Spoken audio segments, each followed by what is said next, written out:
খাদ্যমন্ত্রীর ছায়াসঙ্গী মৃন্ময় কাশ্যপের বাড়িতে অর্জুন সিং। চলুন শুনে নেব তিনি কি বললেন। দেখুন, আমরা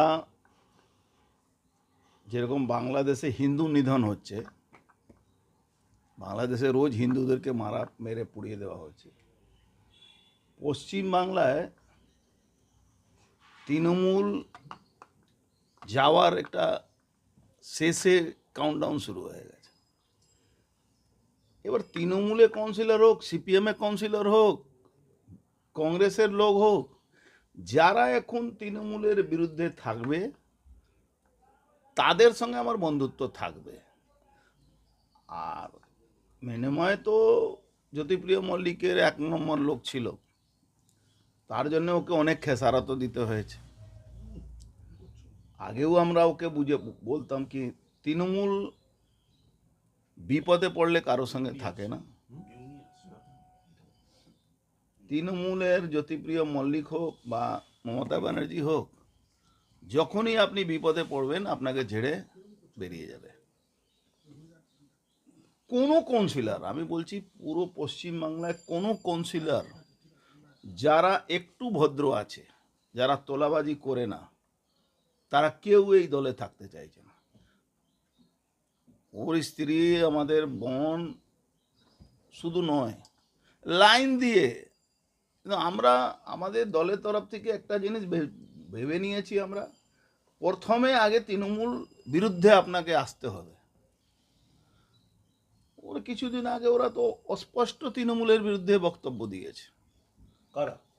এই মৃন্ময় বা তার স্ত্রী কাউন্সিলর যিনি আছে।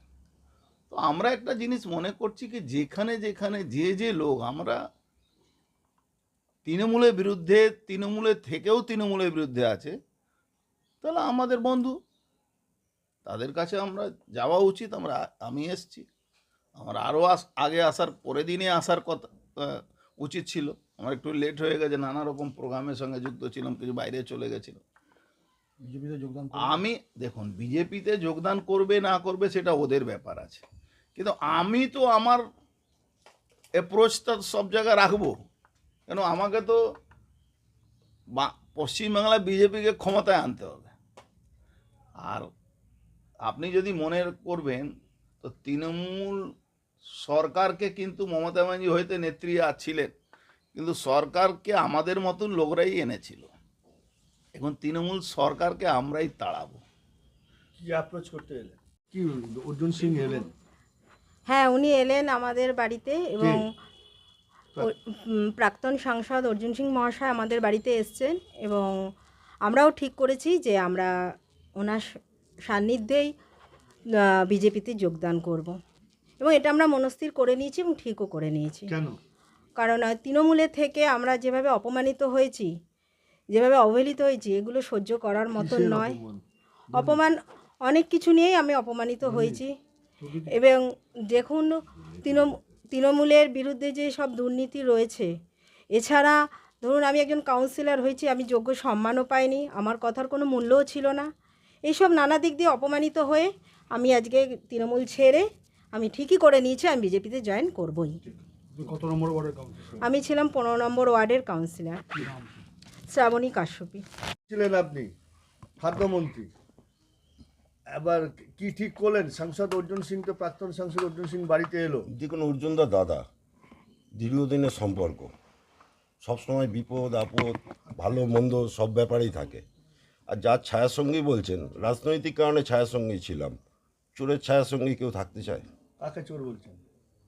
যার ছায়াসঙ্গীর কথা বলছেন তার কথা যতটা কম বলবেন তত ভালো হয়। খাদ্যমন্ত্রী ছিলেন তো? হ্যাঁ, তো খাদ্যমন্ত্রী হয়ে গরিব মানুষের চাল চুরি করেছে, আর মন্ত্রীর কী আছে? শুনুন, একটা কথা বলি, ও তো ছেড়ে দিন, মানুষ লিস্ট বানানো চালু করে দিয়েছে।